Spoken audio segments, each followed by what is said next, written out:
Hello, Strictly Business listeners. This is your host, Cynthia Littleton. I'm so excited today to give you a sneak listen to a podcast project we've been working on for a few months, Daily Variety. On this show, we talk to variety journalists and guests about news, personalities, and trends that are making headlines in showbiz. Variety has the most incredible masthead of journalists covering media and entertainment. In addition to our strength in LA, New York, and London, almost every day of the year, Variety is somewhere in the world covering a festival or a market or a premiere. We want to showcase all this great work in a new way with this program. The name Daily Variety is a nod to the daily newspaper that Variety published for 80 years, from 1933 to 2013. The podcast Daily Variety is a new iteration for a new generation. It will be in your feed Monday through Thursday for the next few weeks. In keeping with Variety's roots covering vaudeville and Broadway, we're taking the Broadway previews approach to this show. We'll fine-tune it for a little while before we build up to a formal launch later this summer. Of course, we'd love to hear your feedback at variety.com. Thanks for checking us out, and away we go.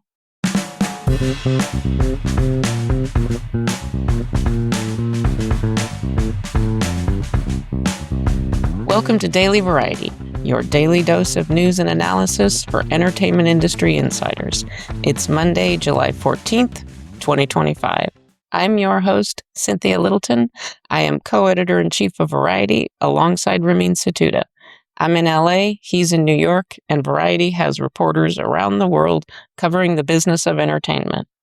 In today's episode, we'll talk to Rebecca Rubin about how Superman performed in its debut weekend with the hopes of DC Studios riding on his back. We'll hear from Clayton Davis on Emmy predictions as we await the big news on Tuesday.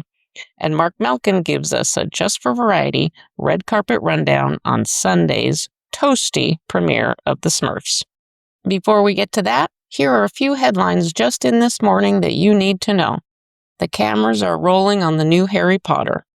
HBO this morning released the first look image of the cast getting down to work at Warner Brothers Studio Leavesden in the UK. The series is targeting a 2027 debut. ABC has lined up Michael Strahan, Chip and Joanna Gaines, and Kendra Scott as guest sharks on the upcoming season of Shark Tank. They'll fill the empty chair left by Mark Cuban, who has bowed out after 14 seasons on the show. Also in the Disneyverse, ABC News has tapped James Longman and Rachel Scott to anchor a 10-minute news roundup program that will air on Disney+. Now it's time for conversations with Variety journalists about what's making news in showbiz. If it's Monday, we're talking box office with Rebecca Rubin, Variety's senior film and media reporter. How high did Superman fly in his debut weekend?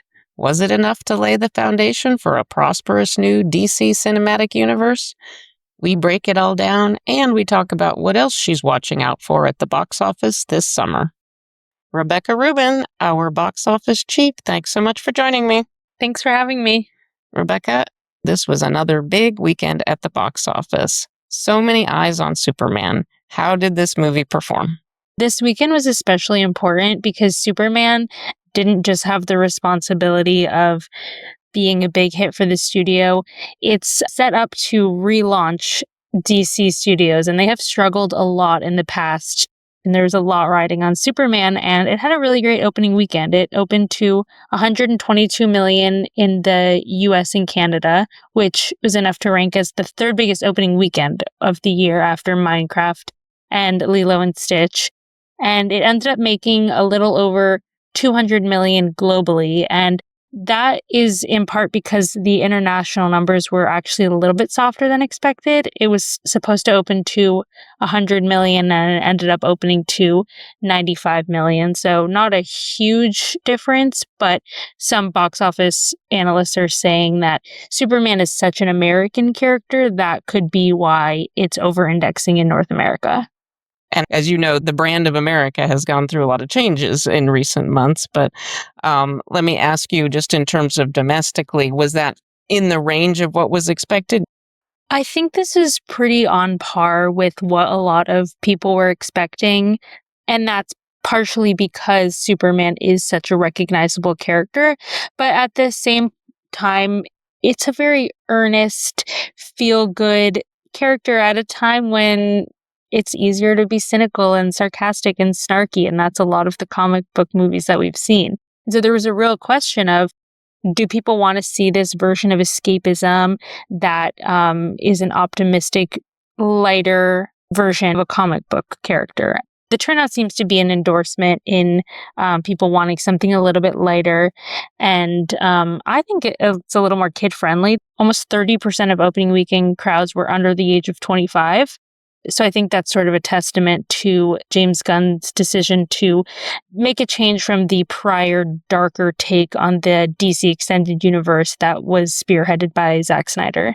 This, as you said, this has been a complete reset. Does that 30% under 25 number, do you think, is the studio happy with that? Is that a good sign for the studio?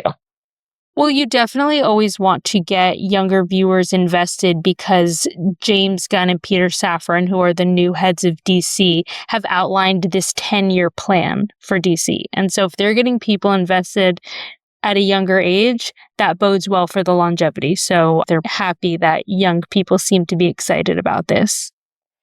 Well, as you said, that the performance was strong, on par, not spectacular off the charts, but none other than Warner Brothers Discovery CEO David Zaslav has taken the opportunity on Sunday to release a lengthy statement that is nothing other than a victory lap. David Zaslav says, "The momentum is real," end quote. Based on what you've seen so far, do you believe that? Is he right? It felt a bit like he was trying to will this movie into being a billion-dollar blockbuster, and that certainly can become the case. We don't know yet what its staying power will be, but the key phrase here is we don't know what the staying power will be. And Disney even has seen recently that just because a movie has a big opening weekend doesn't mean that it will stick around on the big screen. And what I thought was kind of interesting about David Zaslav issuing a statement on the Sunday of opening weekend is that Disney CEO Bob Iger was similarly pretty celebratory after Thunderbolts, which was the latest Marvel adventure, opened in theaters. He put out a statement saying this is the best representation of what Marvel is doing moving forward. And then that movie ended up collapsing at the box office. It will end up as one of Marvel's lowest grossing films. And I don't think that's going to be the case here. I don't think that ticket sales are going to fall off a cliff. It has a lot of competition, and this is summer movie season, so a lot of attention for eyeballs. And Marvel has a new movie, Fantastic Four: First Steps, opening in 2 weeks. So it's not devoid of competition. So I think this is a good start, and it's a sign that enthusiasm is there, but I don't know if Zaslav and company should be popping the champagne bottles just yet. Might have been a touch premature. Did you see anything unusual or interesting in how Superman performed regionally in the U.S.? The top 10 markets were pretty standard. LA, New York, Dallas, Chicago, and San Francisco were some of the top markets. But when I was looking at the top 10 locations, something that caught my eye was there were 2 theaters in Florida, one in Orlando and one in Miami. And then there was 1 theater in Atlanta that cracked the top 10 locations. And again, usually those are populated by theaters in LA, New York, and Texas. I thought it was interesting that those southern venues were some of the highest grossing. I think it played pretty evenly across the country. Rebecca, what else should we be looking out for in terms of movies with a lot riding on them for their studios for the rest of this summer?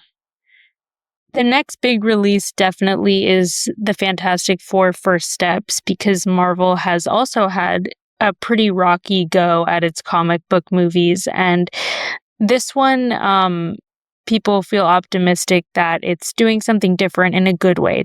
The other movies that are coming out this summer, I'd say don't have a ton riding on them, but have the potential to be sleeper hits, which is always exciting. They're all reboots, actually. I Know What You Did Last Summer, the Naked Gun reboot with Liam Neeson, and then Freakier Friday, which is actually a sequel to the movie with Lindsay Lohan and Jamie Lee Curtis. And so none of those movies have big budgets. It's not like they need to make $300 million to be a success. It's great to hear so much traction at the box office, so much activity. We've missed that the last couple summers. So thanks as always for being on the case for us. Thank you. We're less than 24 hours away from the Emmy nominations announcement.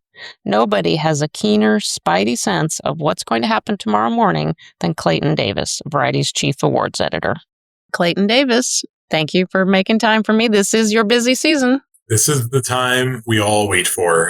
Clayton, nobody is a more keen or diligent observer of trends and nuances. What do you think we're going to be talking about when we're talking about Emmy nominations? We had a downward submission tally. We had a 3% drop. We don't have a ton of incumbents, so a lot of former winners maybe not coming back, or former nominees even coming back. And I think we'll see some new kings of the castle in terms of networks and studios that typically haven't dominated before. I mean, last year we saw it with FX, and this year you could see Apple really flex, for the first time in its history, could have its best studio day ever. Let's talk about the big kahunas. Let's start with comedy, because comedy is hard, as we know. This is where you have the most returning shows, because you have Abbott, The Bear, Hacks, Only Murders in the Building, and What We Do in the Shadows. Seem like they're going to be there. The big freshman series, The Studio, I think is poised to dominate. Very likely to break the freshman series record. Anything more than 20 is going to be the record for The Studio. I have it at 19, and I'm a very conservative 19. And then you have Shrinking. It's also going to help Apple out. Netflix expected to get a freshman series, Nobody Wants Us, Kristen Bell. Expected to do on the front. And then you have final seasons like Righteous Gemstones, the newest season of Poker Face, the very buzzy Rehearsal for one reason or another. I think there is a pretty much agreed upon top 8, but, we're always open for a surprise or two. Now bring the drama, Clayton. Severance, expected to lead on the drama side. Netflix has The Diplomat, which it's like the new West Wing kind of in that realm. And then you're looking at HBO Max, which has 3 shows that I feel very, very good about. Are going to get in: The Pit, The White Lotus, and The Last of Us. Can I get a 4th one with Industry or House of the Dragon, which they did 2 years back? Probably not, but 3 series noms is pretty respectable. And then it's Andor, Disney Plus. Andor skyrocketed in ratings, the best reviewed show. It's so well done, but Andor is one that could really, really flex for Disney in a really big way that they haven't done since WandaVision. What I want to know more than anything on nomination morning, will I feel that The Pit is finally going to win Noah Wyle an Emmy? It's been 26 years since Noah Wyle has gotten an Emmy nomination, and I think that show is such a dark horse to win drama series. Clayton, as always, thank you for pulling out that crystal ball and giving us some informed insights. Really appreciate it.